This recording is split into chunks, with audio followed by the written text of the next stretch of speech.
Retirement Autopsy. What are some of the common mistakes that you can make, even if you do have a financial advisor? But even people with good intentions can make mistakes. And I think that a lot of people in our industry are glorified salesmen. I like being proven wrong because ultimately it makes me better. I get to invest personally better, so that's even great for me, but also great for all the people that I want to help. The right story mixed with the wrong product is still the wrong product to implement. If this were your mom and dad, if you wouldn't implement it this way, do not implement it. Goodwill compounds a lot faster than money does. Yeah. Welcome to the show. This is the Build Big, Live Bigger podcast. This is where you get real clarity about retirement so you can build a plan that blesses your life instead of becoming it. We'll share what you need to hear to replace worry with confidence, protect what you've built, and actually live your dreams, not your fears in retirement. Let's dive in. So we're not in our usual location today. We're actually posted up outside. And the reason that we are is, and if you hear any background noise, it's the city of Greenville. But the reason we're out here is because we have 400 Yeti cups inside right now. So the team is getting ready to send out 400 Yetis. So we ordered a ton of these big money Yeti cups, and we were going to give them to clients as they refer folks, kind of like thank yous. And I talked to Lindsay Amari. I was just like, send everybody one. So we conveniently carried up 400 Yetis. Yeah, one Yeti's not that big. Right. 400. That's a lot of Yetis. So our normal podcast table has been taken. Yeah. We replaced it with this out here. Many hands make light work. Yeah. We've got some together. great clients. I know we got a lot of great clients listening right now. I looked at it yesterday. 34% of our business today comes from clients referring folks. It's a good stat. Yeah, that's a great stat. So if you're listening to this and you're a client, thank you, and keep doing what you're doing because I appreciate it, and I know the whole team does. But people wouldn't say anything unless, we were doing a good job. Yeah, exactly. So today I've got kind of a hot topic, and I want to give you a little bit of a backstory of where this stemmed from. Interestingly enough, had a current client. And the thing that I love about our clients is they want to educate themselves as much as possible. So I had a current client actually go to a marketing event for another firm. They went in, met with them, and came in and asked me some questions around things. And they were like, I just wanted to get your take on a couple of the things that they said. And, obviously had an answer to each one. But the interesting piece was the compete, I'll say compete, we say dominate, don't compete. We don't compete with local firms.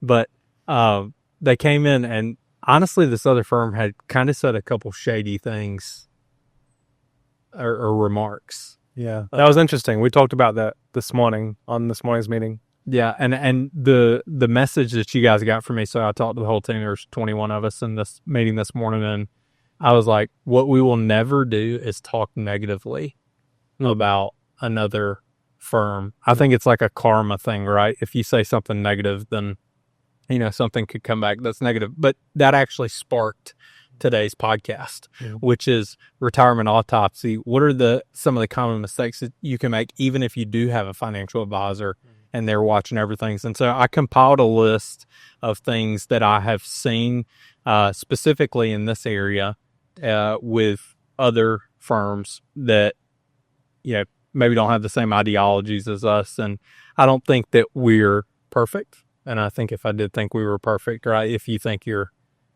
100% right all the time, then you're dying. There's always a way that you can improve things. But there were a lot of commonalities that I felt like sharing. And whether you're doing this yourself as you go into retirement, or if you are using an advisor or broker, there's a difference between the two. A broker does not have to act in your best interests. But even people with good intentions can make mistakes. And I think that a lot of people in our industry are glorified salesmen. They're not actually financial advisors. They onboard a client. They put them into a model portfolio with somebody else, so they don't even manage it. We have an investment team here. You guys met this morning to go over the current market, what's going on in the world. And the reason why I like the way that we've set up the investment team is we're taking the collective whole of every advisor on staff to build our portfolios, and therefore we cut out the middleman that a lot of these firms will use, because a lot of them go out and they, you hire the advisor, but they're not actually the one managing the money. Here, it's direct to the source. Yeah, and that cuts out a big layer of fees. Oh, huge. Yeah. Typically 40% on at least to do it that way. But the other thing is you guys aren't guessing. No, So not at all. Let's talk about, how are you guys sourcing the data to build the portfolios? I want to touch on that. And then I got a couple more things that I've seen other advisors do that don't lead to the best result for the client. Yeah, sure. So it's hard to say in a nutshell where we source all of our information because there really is so much. Like there's so many sources, at least that I use personally. But on our investment committee, it's not just me. There's many other people on our investment committee, including yourself. You have a lot of input as well, obviously. But even Matt, he's been an advisor for 11 years. Like he has a lot of context and knowledge and experience to touch on and bring to the table. Mael, he's younger, but he's extremely smart, learns very quickly, and he is very up to date with current trends, etc. Me personally, this is my area of passion, and I've been able to bring a lot to the table in terms of experience and also knowledge as well and context. But there's so many sources, I don't even know where to start. Like Morningstar is a great platform to use as well to know like what are inside these various investment funds. How expensive are they? What kind of reputation do they have? How long have they been around? How long has the management been around? And we also build tables on all of the different most important facets or factors that go into choosing ETFs, because we use ETFs, not mutual funds, for many reasons. But yeah, there's a lot to go. And I would say, one of the primary sources that we pull from is firms that are large, and if you're not in the industry, you wouldn't know what this was, so I'll explain what it is a 13F. Mm-hmm. A 13F is a filing of any investment firm with over $100 million in assets under management. So, from somebody like us, we're to the point now where we have to do that, but you can pull a 13F from any advisor. And so the one that we primarily use is an advisor who has $220 billion in assets under management, and they use low cost ETFs. So we kind of draft behind that. So you don't have the investment. Like anytime something's brought forward to me on a new portfolio, I'm like, did you check the 13Fs to see if they hold the same thing? So I think that whole adage of not reinventing the wheel. Yeah, that's another great point as well. Like seeing what other great investors are doing and other investment managers as well that are in similar industries than us. And we do have access to going in and seeing what they're doing pretty much live, because those statements go out, the 13Fs go out 45 days after the end of each quarter. Yeah. So after each quarter, we can actually see pretty much live what they're doing. And so I was meeting with the marketing team. We were talking about this morning. We're actually going to implement something called the Big Money Hall of Fame.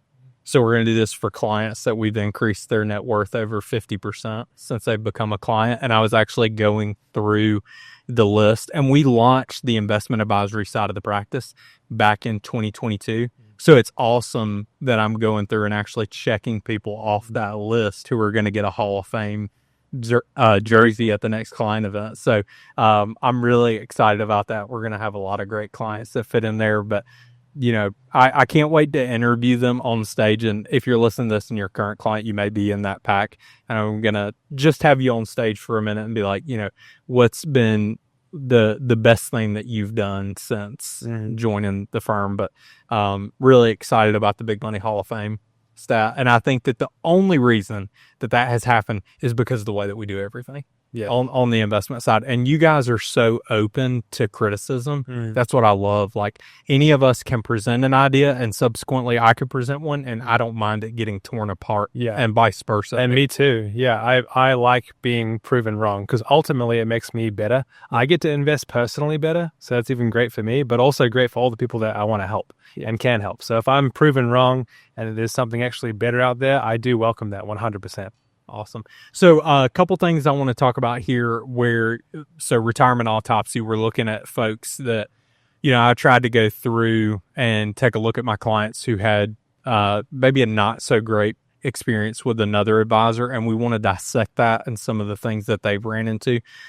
Number one was fees. And now, why am I talking about fees? The reason that I am is, believe it or not, they're actually 100% in your control as an investor.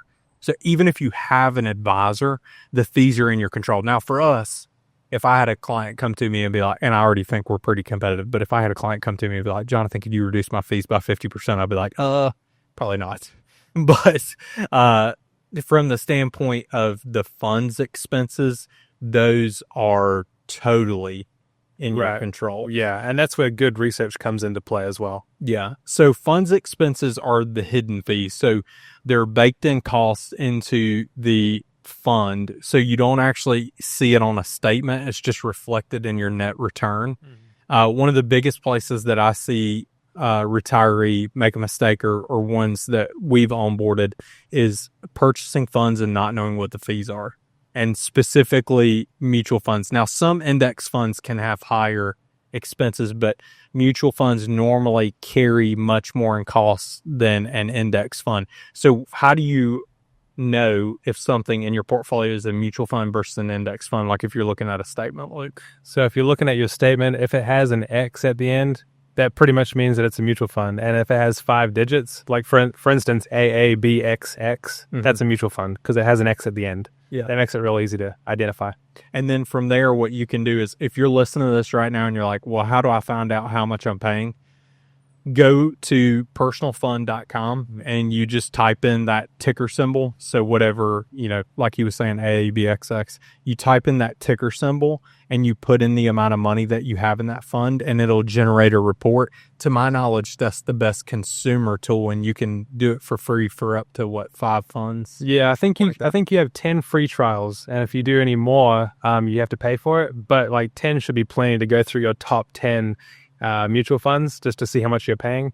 And it's a great tool because especially it makes it very simple because you can see all of the fees that you could be paying. And that's another reason why we don't use mutual funds, is because there's a huge plethora of different fees and expenses that could be involved in getting a mutual fund versus an ETF when there's really only one fee, which is the expense ratio. Super easy to identify and is usually a lot cheaper as well compared to mutual funds.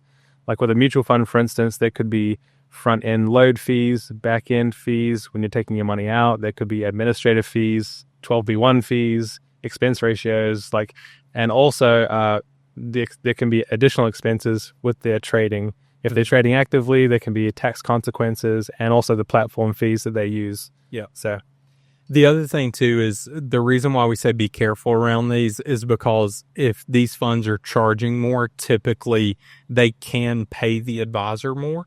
So, there could be back-end compensation arrangements that you're not made privy to, whereas on a typical index fund and the ones that we source, you're not seeing any of that commission. There's no bias incentive in any way with an ETF because they don't pay us in any way. But like with the legacy types of mutual funds from the past, a lot of the time they actually pay the advisor, and then there can be an incentive and a bias towards those. 100%. Now, what this does is this leads into my second retirement autopsy. So the second mistake, which is not understanding sequence of returns risk.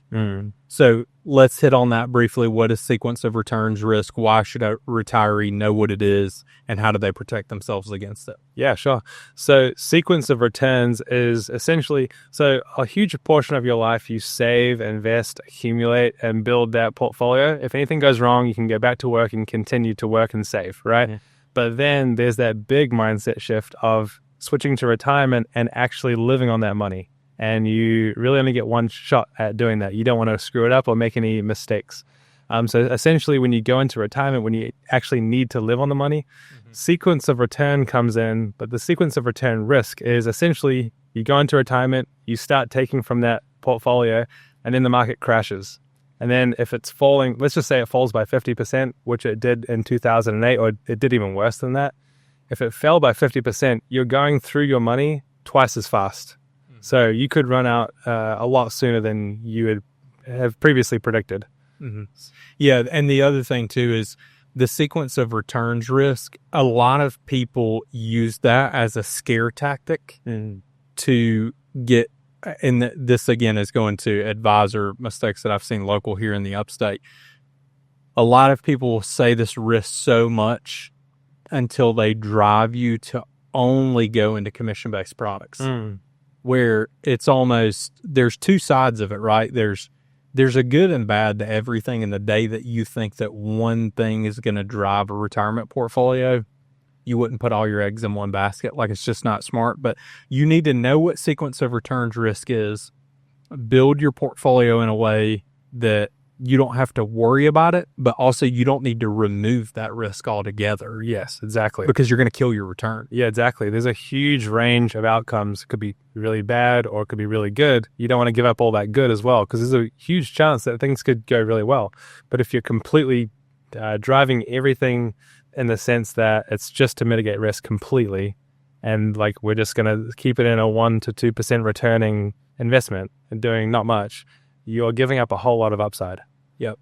And, you know, as a retiree, you do need to be careful. There's a ton of marketing. And the thing is, I get a lot of digital advertising to myself personally, just based on, you know, I'm in the industry. So I think a lot of times, you know, that will come up. If retirement clarity matters to you, don't wait.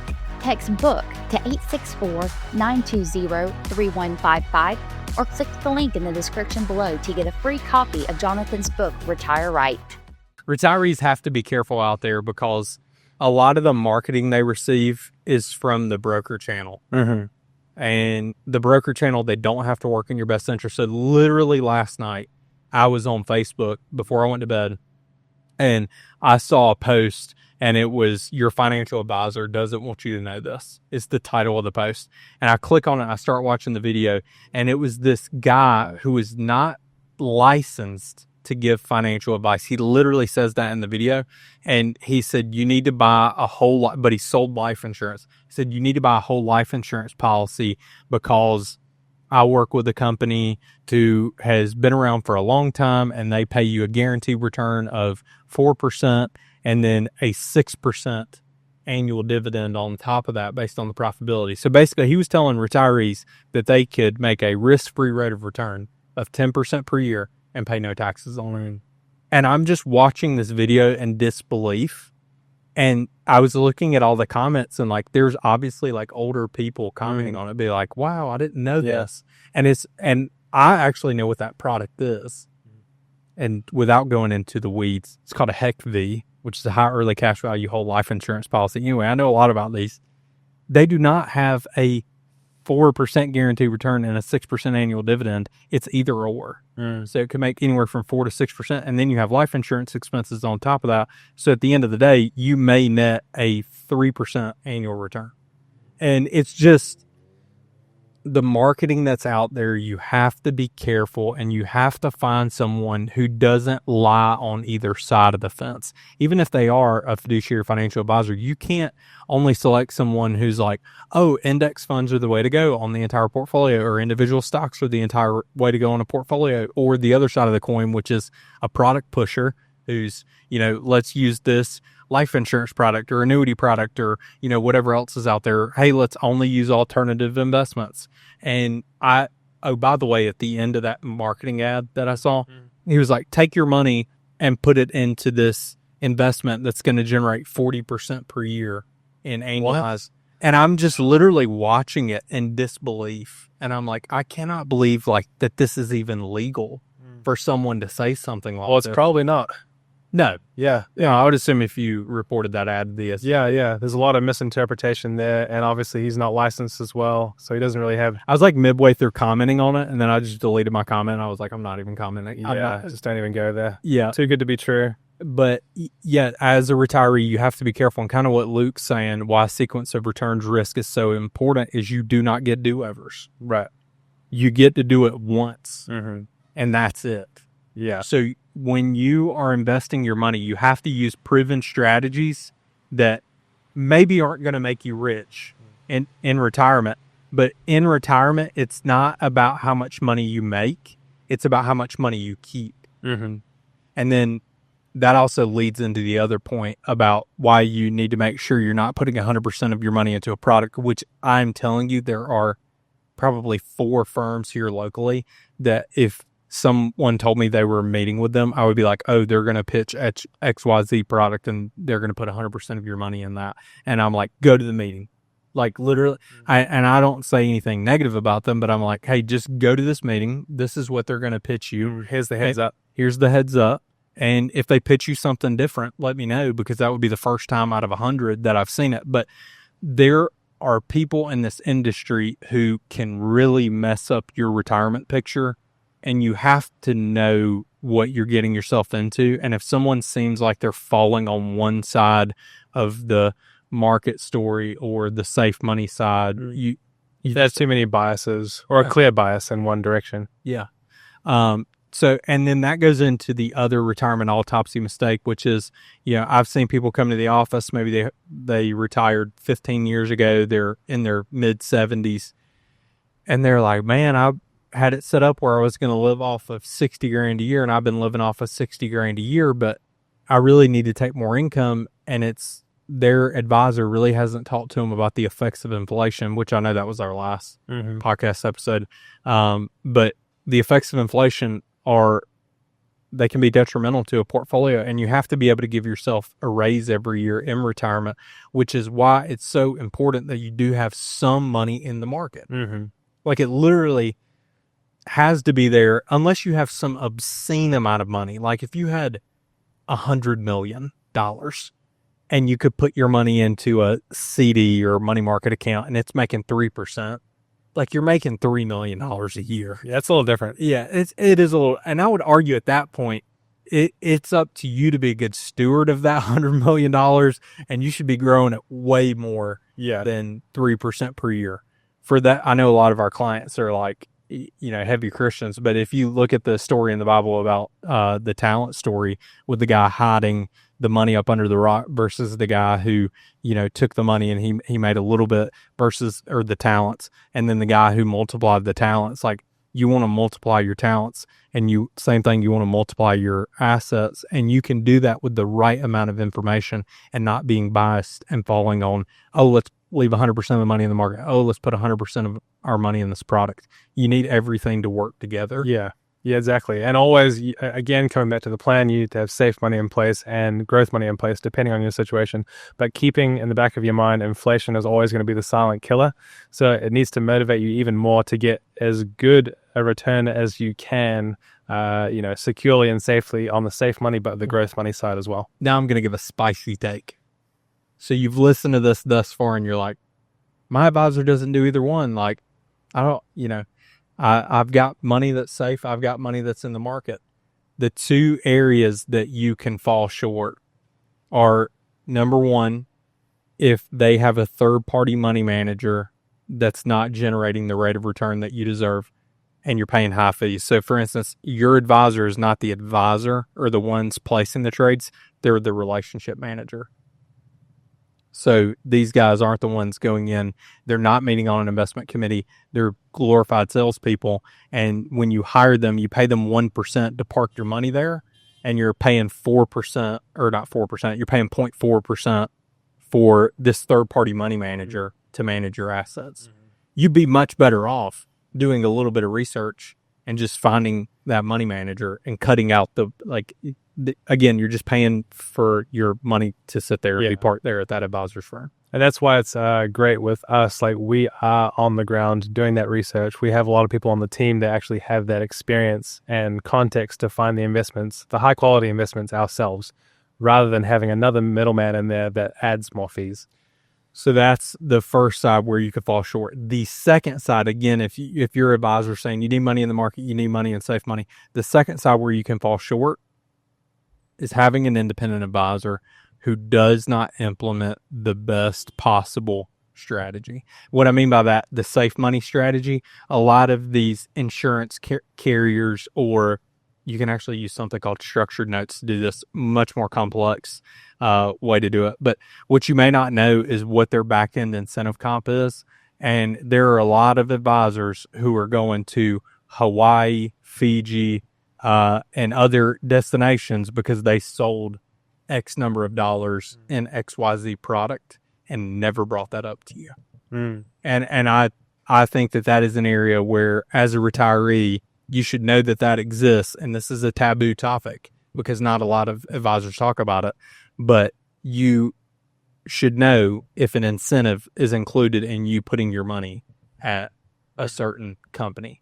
Now, it's something that our team will bring up, but in the last 12 months, we have not sent an advisor on a single insurance carrier trip because each of the companies that give the clients the best rate in general do not have those trips on the back end. Therefore, they're able to give the client a better rate.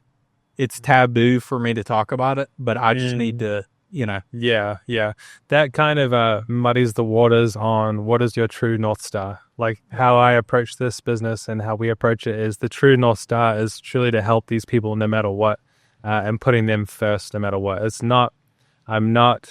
My North Star is not with a certain insurance company or carrier. Yeah. It's really, these are the secondary byproducts or options that we have to build the best plan for each person that we speak to. Yeah. And, our guys use shop sheets. So we regularly show clients who's paying the best rate. And, it's interesting because, again, I see a lot of people out there who, now more often than not, this is going to fall on the guy recommending that you put 100% of your money into a safe money product, and he doesn't even have a securities license. That's where you have to be weary about this. But a lot of times, too, there are independent advisors out there who call themselves fiduciaries that are directing money based on incentive trips. And it's, It's not the way to go. No, it's not the way to go. But as in my mind, the consumer should be informed to a fault. Like, they should almost be over-informed about each area where the advisor is getting paid.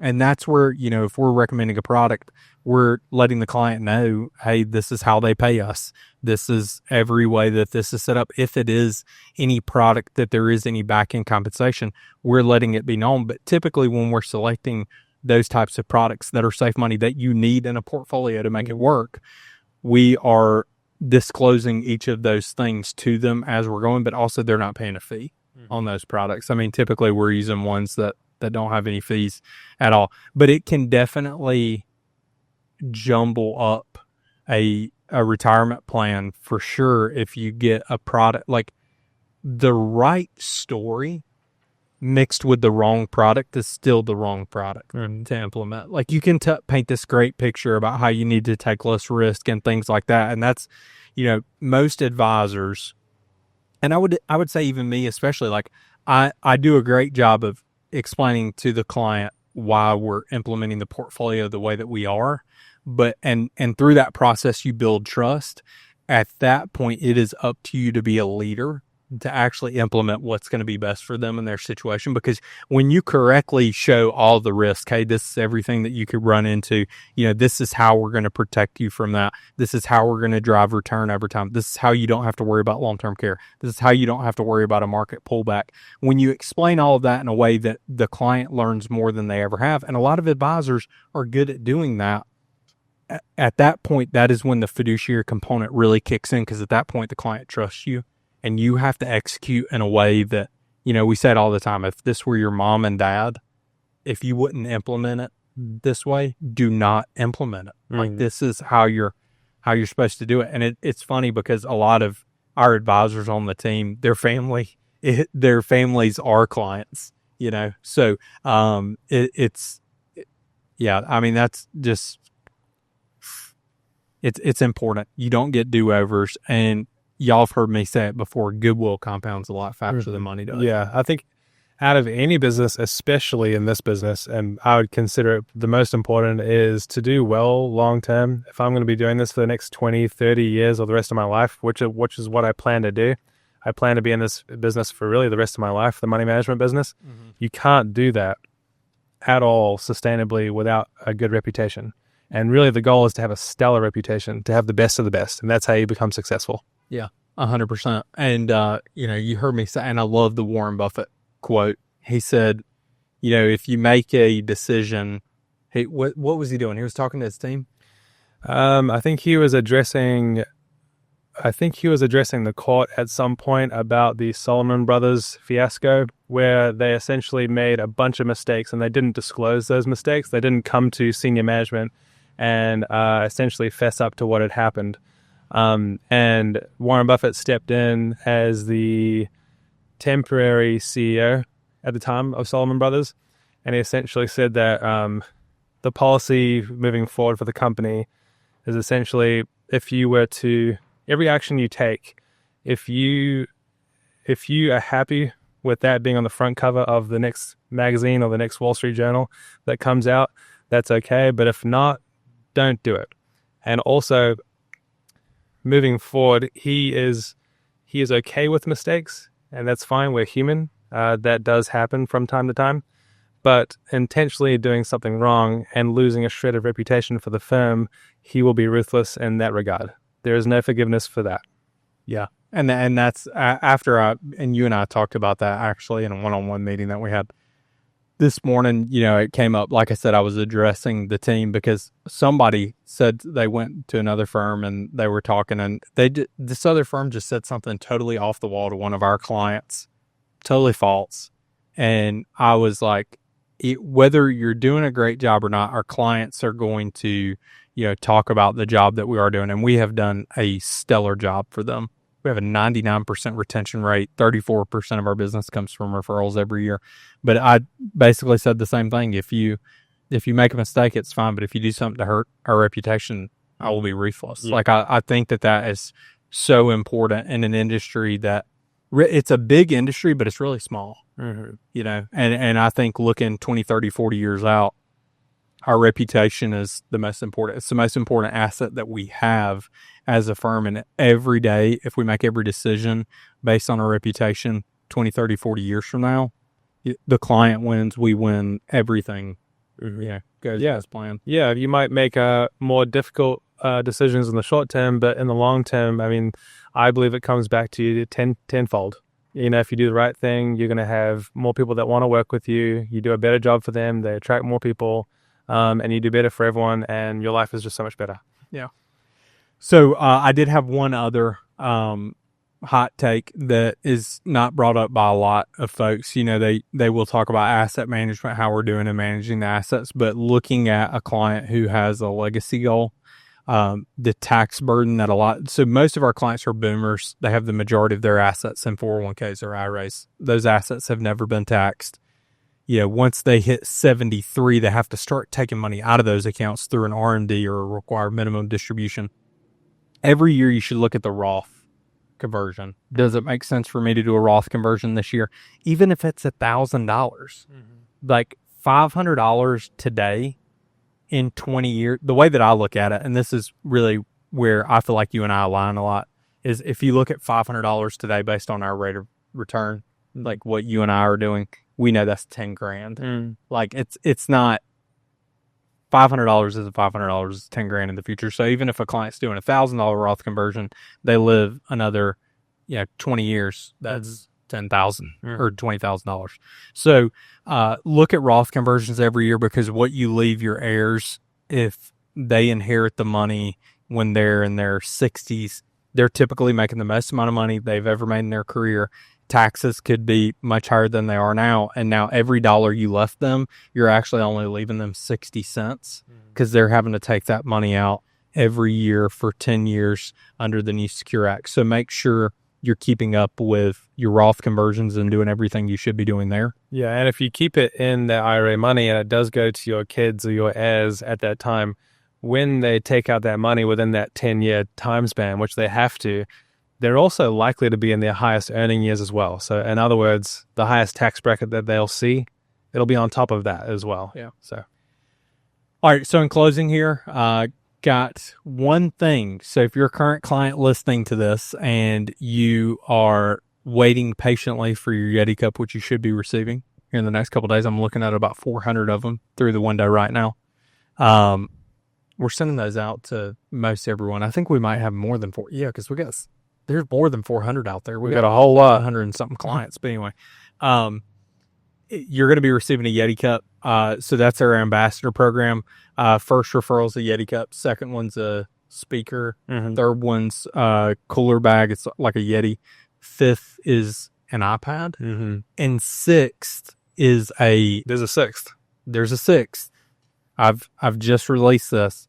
It's an exclusive ambassador event that I'm going to put on. It's going to be a private event.